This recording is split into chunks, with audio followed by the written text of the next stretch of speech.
E aí, tudo bem? Prosseguindo para que você consiga compreender o conceito de mol. Compreender de verdade, não é memorizar receita, é aprender quais são os conceitos e como é que eles se encadeiam. Estamos na terceira aula, que é a mais estratégica de todas, mas se você por acaso perdeu as duas primeiras, não deixe de assisti-las. O link está junto com a descrição deste vídeo. Nesta aula que vai ter a grande virada de chave, é quando você vai perceber o grande truque que os químicos usam para poder relacionar rápida e facilmente massas do domínio dos átomos e das moléculas, de entidades nanométricas, com massas que podem ser medidas por uma balança. Lembramos então que massa é uma grandeza, e grandeza é tudo aquilo que você pode medir. Por exemplo, se eu quero medir a massa do objeto que está do lado de lá dessa balança de 2 pratos, eu preciso colocar aqui um ou mais objetos de massa conhecida até que ela se equilibre. Bom, a grande pergunta que centra toda essa discussão dessa aula, e essa é a pergunta central para você entender mol. Vê que não, a palavra mol não está na jogada aqui, mas a ideia de mol surge quando você entende o que acontece quando você substitui uma unidade pela outra. Não é essa substituição a mais importante da aula, mas vamos começar com ela porque é a mais fácil de você enxergar. Digamos que você pegue a massa de um objeto expressa em gramas. Tire a unidade grama e coloque a unidade quilograma. O que acontece? Vamos refletir um pouquinho sobre isso. Aqui está uma balança e do lado de lá eu tenho uma bolinha de gude. Do lado de cá eu precisei colocar um objeto de massa conhecida 5 gramas para conseguir equilibrar os 2 pratos da balança. Isso significa que essa bolinha de gude tem massa 5 gramas. Massa é uma grandeza, medir massa é comparar com o padrão. No caso, o padrão que eu estou usando é o grama.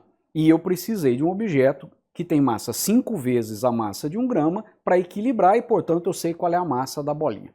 A pergunta é a seguinte: se eu escrever 5G, 5 gramas, riscar esse G e colocar quilograma no lugar, obviamente deixa de ser a massa de uma bolinha. A pergunta é a massa de quantas bolinhas? Colocando isso num outro desenho, a ideia é essa daqui.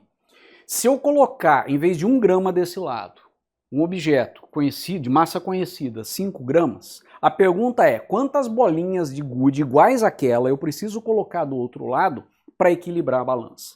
Em outras palavras, se uma bolinha tem massa 5 gramas, quantas bolinhas tem massa 5 quilogramas? Essa é a pergunta. Veja que eu estou mantendo o número 5 e trocando a unidade. Então o que a gente tem aqui é uma discussão que começa com a equivalência entre essas duas unidades. Quilo, esse prefixo K minúsculo, quilo quer dizer 1000, 1000 vezes. Então 1 quilograma são 1000 vezes o grama. O quilograma, então, é uma unidade de massa maior que o grama, porque eu preciso 1000 gramas para perfazer, totalizar, equivaler a 1 quilograma. Veja só, se o quilograma é 1000 vezes o grama, isso significa que se 5 gramas é a massa de uma bolinha de gude, se eu tirar esse G, riscar esse G e no lugar eu colocar kg, quilograma, não é mais, obviamente, a massa de uma bolinha de gude, é a massa de 1000 bolinhas de gude. Por quê? Porque eu mantive o número, mas eu troquei a unidade e coloquei no lugar do grama uma unidade que é 1000 vezes maior, que são 1000 gramas. Então eu tenho 1000 bolinhas de gude. É mais ou menos, você deve estar pensando assim, puxa, mas o que tem isso a ver com mol? Você vai ver que tem tudo a ver com mol.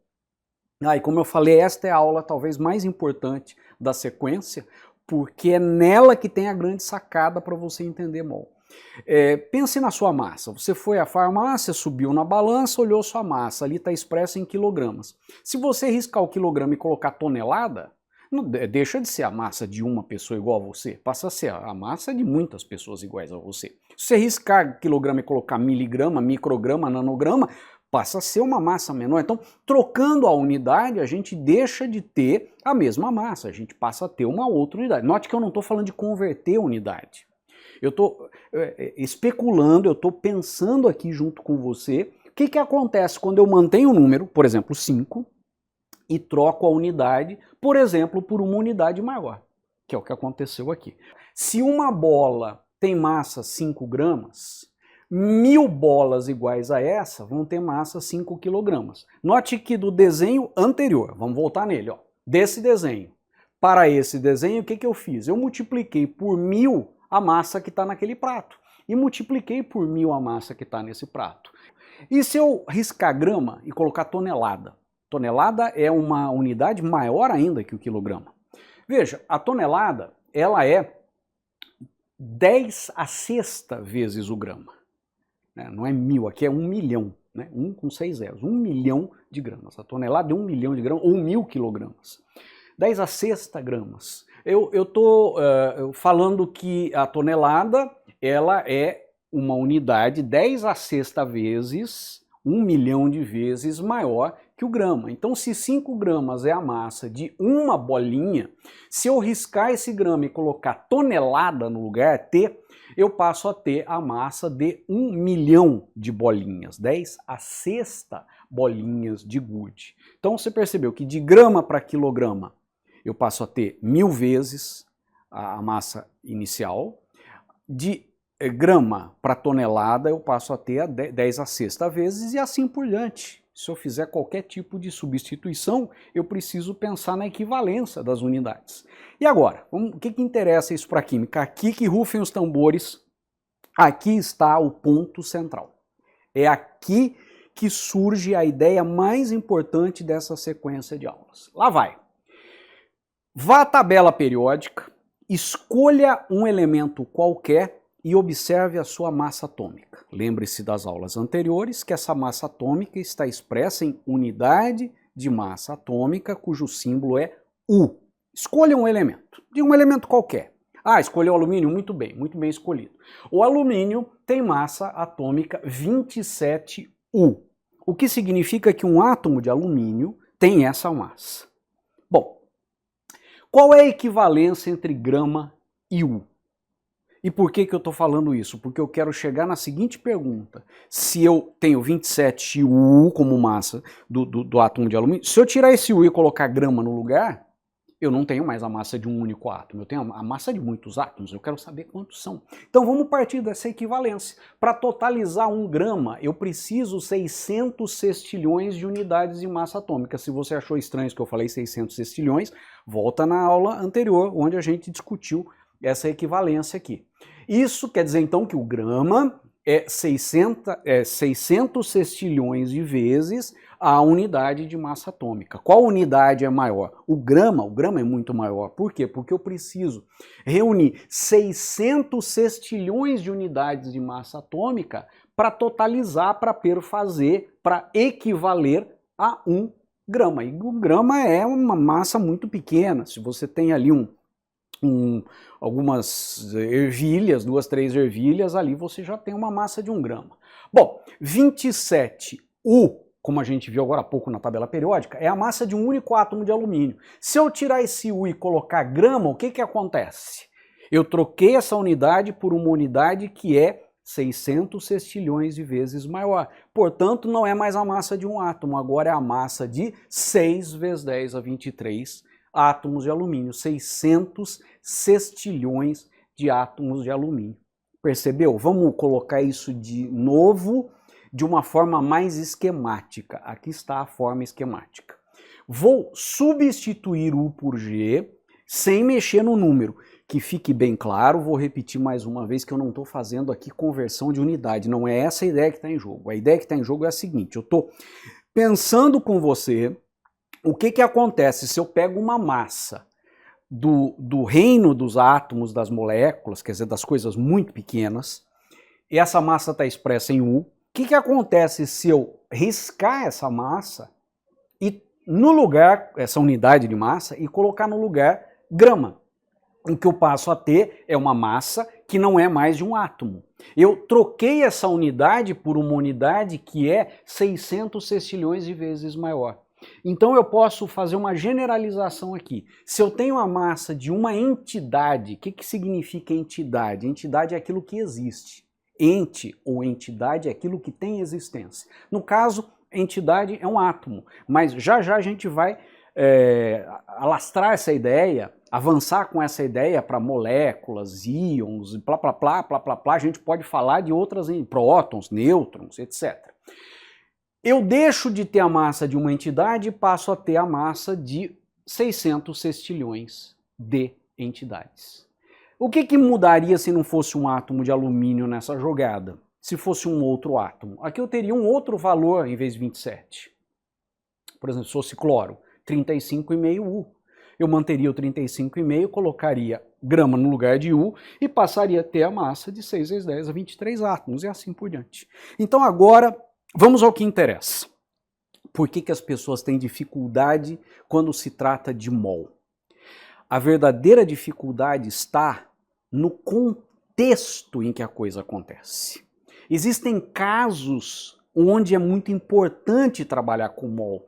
E nesses casos, você quando lê um texto, lê um enunciado, está diante de uma aula, de uma situação, um problema concreta, você tem que entender o contexto. Os contextos mais importantes são 5. Primeiro, elemento químico. Nós vamos trabalhar isso ainda nesta aula na sequência. Segunda situação, substância metálica. Terceira situação, substância formada por moléculas. Quarta situação, íons. Última situação importante, substâncias constituídas de íons. Então eu vou agora na sequência explicar cada um desses casos, fazendo uma rápida retomada de alguns pontos importantes da química, bem básica, bem fundamental, para que você consiga entender o contexto em que a gente pega o U, troca por grama e deixa de ter uma entidade e passa a ter 6 vezes 10 a 23 unidades. Vamos lá então, começando com o primeiro caso aqui, primeiro caso, elemento químico. Vamos considerar a tabela periódica. Cada elemento químico na tabela periódica ele é caracterizado pelo seu número atômico: hidrogênio 1, hélio 2, lítio 3, berílio 4, boro 5, carbono 6, nitrogênio 7, oxigênio 8 e assim por diante. Cada elemento tem o seu próprio símbolo, não é fórmula, hein? Nunca fale fórmula do elemento, é o símbolo do elemento. E onde você encontra os símbolos dos elementos? Na tabela periódica. A tabela periódica é a escalação do time. Quando a gente fala em química, a escalação sempre é aquela da tabela periódica, a partir daquilo que a gente trabalha todos os aspectos da química. E os elementos químicos, então, estão relacionados na tabela periódica. Vamos a ela. Você pega a tabela periódica, pode escolher qualquer um desses 118 que estão aqui, que são elementos químicos. Vamos escolher um, então, já escolhi o alumínio agora há pouco, vamos escolher outro. Por exemplo, o neônio, que é um gás nobre, e a tabela nos diz que a massa de um átomo é 20,2 U. Massa de um mísero átomo desse elemento químico. Uma entidade muito, muito, muito pequena que não é individualmente visualizada e manipulada na maioria dos laboratórios, né? Porque para você conseguir manipular um átomo isoladamente, você precisa ter um laboratório extremamente não convencional, e são pouquíssimos no mundo onde isso pode ser feito. Bom, então considerando um recipiente, por exemplo um balão contendo gás neônio, você vai ter átomos de neônio que estão aqui representados de uma maneira caricata por essas bolinhas. A questão então é a seguinte: se 20,2 U é a massa de um átomo de neônio, e eu vi isso na tabela periódica, se eu trocar U por grama, que é uma unidade 6 vezes 10 a 23 vezes maior, eu deixo de ter a massa de um átomo do elemento químico e passo a ter 600 sextilhões de átomos do elemento químico. Então não importa em que contexto você esteja falando do elemento. Eu peguei um gás nobre, porque didaticamente, como ele normalmente não está combinado quimicamente, formando substâncias compostas, isso facilita a compreensão. Mas você pode pensar em qualquer elemento químico, em qualquer contexto, e trabalhar essa ideia. Se eu pego uma amostra do elemento químico, eu posso saber qual é a massa de 6 vezes 10 a 23 átomos. Vamos para o segundo ponto, segunda situação importante. Uma substância metálica. Substância metálica é aquela que é constituída por átomos de um elemento chamado de metal. Os metais na tabela periódica, eles ocupam a porção central da tabela e o lado esquerdo da tabela periódica. Esses são os metais. Então, toda substância metálica é constituída de átomos de um elemento químico metálico. Então, zinco, ferro, ouro, prata, cobre, cobalto, manganês, sódio, cálcio, tungstênio, titânio, escândio, ítrio e assim por diante. Cada substância metálica é representada por uma fórmula. E agora a parte importante, a fórmula da substância coincide com o símbolo do elemento químico. Isso é muito importante. Se você tiver um pedaço de zinco, você vai à tabela periódica e procura o elemento químico zinco. O símbolo é Zn, Z maiúsculo, N minúsculo. Esse é o símbolo do elemento. Mas quando eu falo de um pedaço de zinco, eu estou falando da substância metálica. Substância é uma amostra de matéria caracterizada por propriedades bem definidas, como temperatura de fusão, temperatura de ebulição, densidade, condutividade elétrica, etc, etc, etc. Uma substância metálica ela é representada por uma fórmula. Um pedaço de zinco é uma substância metálica e a fórmula da substância é Z maiúsculo, N minúsculo. Coincide com o símbolo do elemento químico nesse caso. Considere uma pepita de ouro, um pedaço de ouro. Um pedaço de ouro é um pedaço da substância metálica ouro. E aqui nós temos átomos do elemento químico ouro. E essa substância metálica ela é representada por uma fórmula. A fórmula é AU. Aqui é a fórmula da substância. E note que na fórmula da substância você tem exatamente o símbolo do elemento. Então, nesse caso, o símbolo do elemento coincide com a fórmula, mas você vai ver ainda nessa aula que tem casos em que não existe essa coincidência. E esse S aqui apenas é a fase em que se encontra. No caso, é fase sólida, né? Tem substância que está em fase líquida, tem substância que está em fase gasosa e assim por diante. Bom, vamos à tabela periódica procurar o ouro. O ouro tem como massa atômica 197. U significa que essa é a massa de um átomo, um mísero átomo de ouro.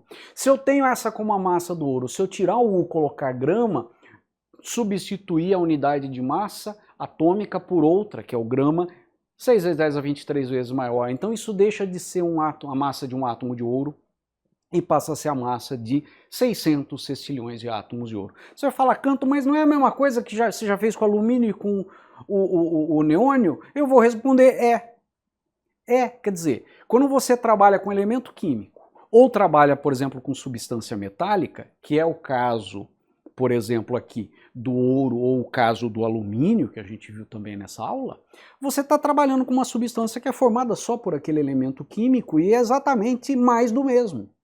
Vamos para a terceira situação. Se a substância é formada por moléculas. Talvez você tenha trazido consigo lá do Ensino Fundamental 2 uma ideia que talvez você tenha formado lá na época de que toda substância é formada por moléculas, mas isso não é verdade. Agora há pouco eu mostrei que a substância metálica ela é formada por átomos do elemento. Não se fala em molécula da substância metálica. Tá? As substâncias moleculares são aquelas de fato formadas por moléculas. Exemplo, água, amônia, dióxido de carbono,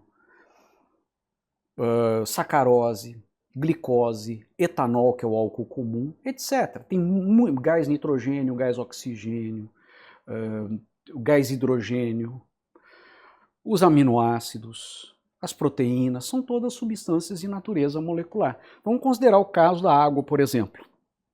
A água é uma substância molecular e ela é constituída de moléculas de água. E o que é uma molécula? Molécula é uma entidade onde você tem 2 ou mais átomos ligados por ligação covalente. Então, por exemplo, a água ela tem 3 átomos na molécula. 1 de oxigênio, 2 de hidrogênio. E eles estão ligados covalentemente.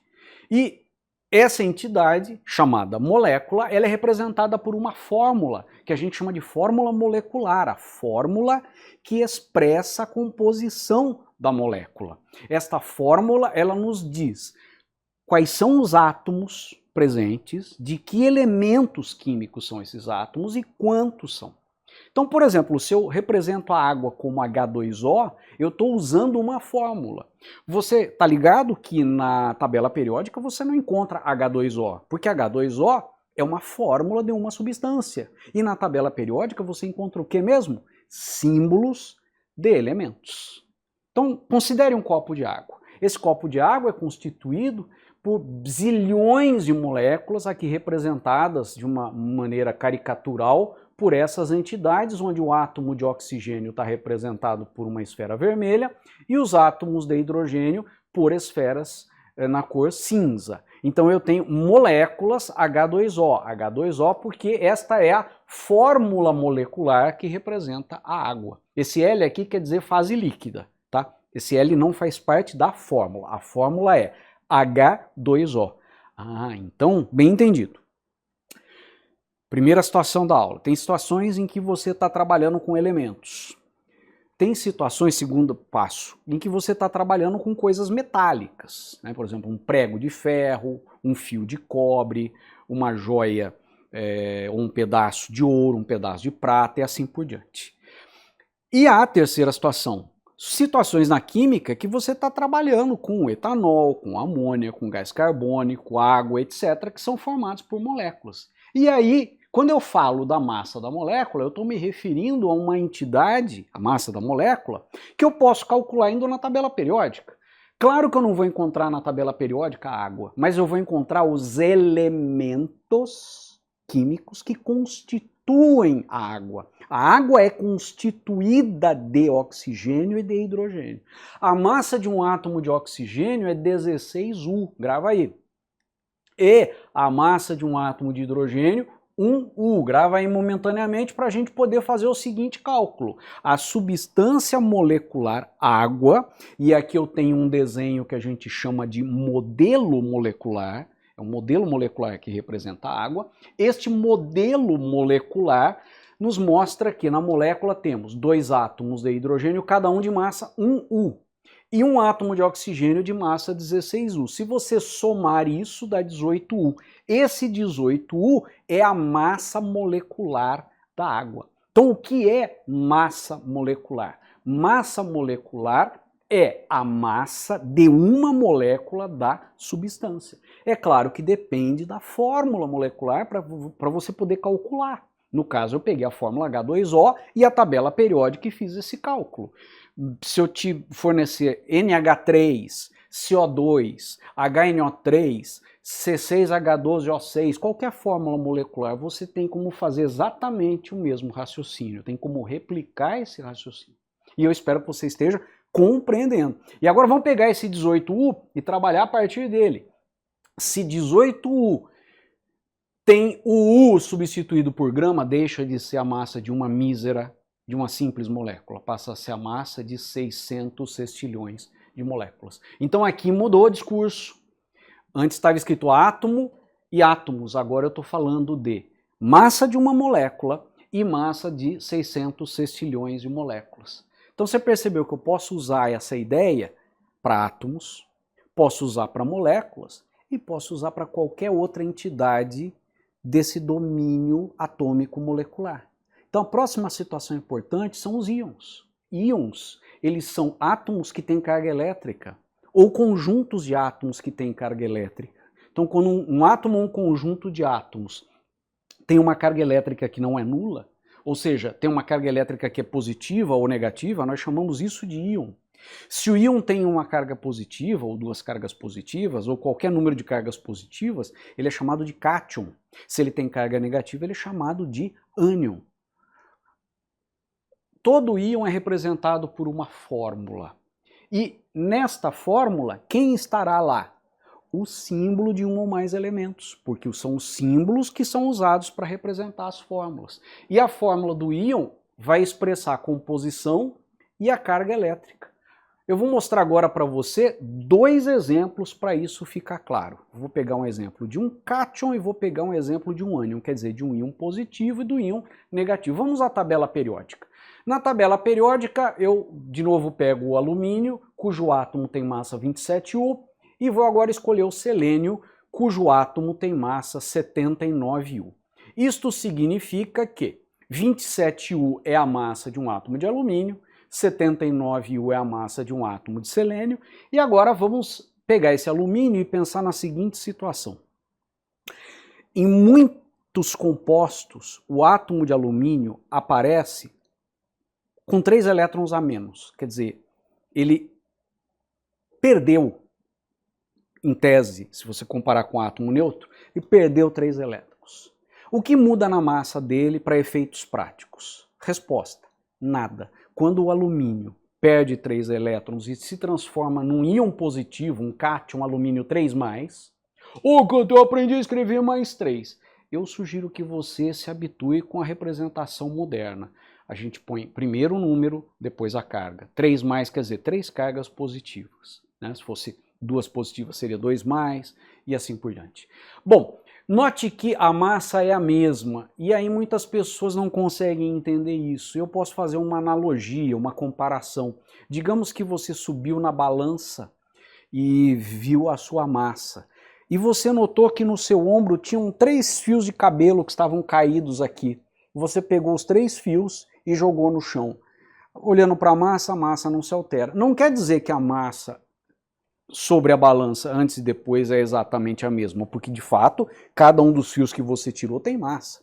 Mas para a precisão da balança e em relação à sua massa que está sendo medida, esses 3 fiozinhos de cabelo têm massa absolutamente desprezível. É exatamente o que acontece aqui. Então toda vez que um átomo tiver a perda de um ou mais elétrons para se transformar num cátion, a gente pode calcular a massa considerando que o átomo está eletricamente neutro, porque para efeitos práticos não há diferença dessa massa dentro da precisão com que a gente trabalha com esses números.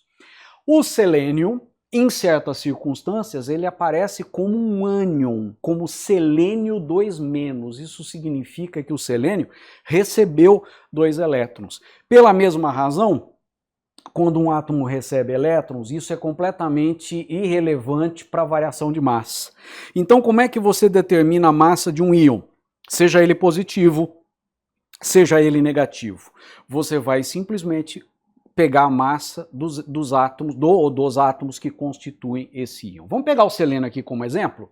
79U é um íon selênio 2-. Se você trocar U por grama, você deixa de ter a massa de um íon e passa a ter a massa de 600 sextilhões de íons. Então percebeu que aqui também mudou.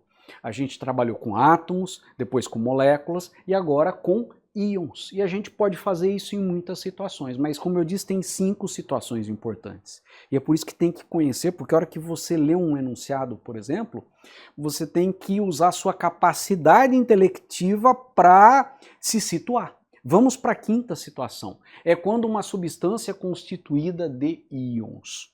Eu falei agora há pouco sobre o íon, pensando no íon individual, cátion, ânion. Agora vamos ver como é que eles existem por aí. Eles existem nas substâncias que são chamadas de iônicas. A substância iônica ela é constituída de cátions e ânions de tal forma que a carga total da substância é 0. Mas dentro dela existem os cátions e existem os ânions. Toda substância iônica é representada por uma fórmula, não é símbolo, é fórmula. E nessa fórmula quem vai comparecer lá? Os símbolos dos elementos químicos que constituem essa substância. Os símbolos estão na tabela periódica e ali eles vão comparecer na fórmula, quando a gente formula, quando a gente registra a fórmula e essa fórmula expressa a composição. E na composição de uma substância iônica, a fórmula ela vai expressar não apenas os elementos químicos que formam essa substância, mas a proporção entre os íons presentes. Vamos dar um exemplo para isso ficar claro. Vamos considerar o cloreto de sódio. Cloreto de sódio, principal componente do sal de cozinha, se você conseguisse ampliar, você teria visualizaria um aglomerado regular de cátions e ânions, íons positivos e íons negativos. Os íons negativos estão aqui representados pelas bolas verdes e os íons positivos por essas bolas em coloração rósea. Bom, então eu tenho íons Na+, e íons Cl- num arranjo organizado, que tem até nome, esse arranjo chama retículo cristalino iônico. E o cloreto de sódio é representado por uma fórmula, a fórmula é NaCl. Note que a fórmula nos diz que elementos estão presentes. O sódio está presente, o cloro está presente. E esse S não faz parte da fórmula, esse S quer dizer apenas que está em fase sólida. Se eu for à tabela periódica procurar o sódio, eu descubro que um átomo tem massa 23U e um átomo de cloro 35,5U. Se você somar 23 com 35,5, você vai obter 58,5. Esta é a massa dessa entidade constituída por um sódio e um cloreto. Cloreto é o nome que a gente dá para esse íon. Note que na fórmula, né, do NaCl, a gente escreve uma vez o sódio e uma vez o cloro. Mas isso não significa que o cloreto de sódio é formado por moléculas. O cloreto de sódio não é uma substância molecular. Nem toda substância é molecular. O cloreto de sódio é uma substância iônica. O que quer dizer isso? Ele é constituído de íons e existem muitos íons positivos e negativos no cristal. Agora, na fórmula, a gente representa a proporção entre os cátions e os ânions. De tal maneira que, se eu somar o 23 com o 35,5, eu obtenho 58,5. Isso recebe o nome de massa fórmula do NaCl. Essa expressão, que nem todo mundo usa, na verdade, a massa fórmula quer dizer simplesmente qual é a massa de uma entidade imaginária, considerando cátion e ânion de acordo com o que é expresso na fórmula. Então eu não estou somando todas essas massas, eu estou pegando apenas um parzinho Na+Cl-. Essa é a massa de um parzinho Na+Cl-. E a partir disso a gente pode aplicar o mesmo truque que a gente aplicou outras vezes. Se essa é a massa de um parzinho Na+Cl-, esta, trocando U por grama, é a massa de 600 sextilhões de parzinhos. Então, em linguagem química, essa é a massa de uma fórmula ou um conjunto Na+Cl-. Aquele conjunto, repito, que aparece na fórmula que representa o composto iônico. E aqui nós temos 600 sextilhões de fórmulas, ou 600 sextilhões de parzinhos, conjuntos Na+Cl-. É tão bom quando a gente começa a entender, né? E vai, e aí as coisas vão ficando mais claras. Então, nesta aula, nós trabalhamos estas situações. Elemento químico, substância formada por átomos de metal, substância formada por moléculas, como H2O, CO2 e NH3, íons, pensando neles individualizados, e depois pensamos na substância que contém esses íons. Então, com isso, a gente tem uma visão que proporciona a você compreender realmente o que é mol. Estamos a um passo de dizer o que é mol e a 2 passos de ter uma visão mais ampla do que vem a ser isso. Até a próxima aula, não perca!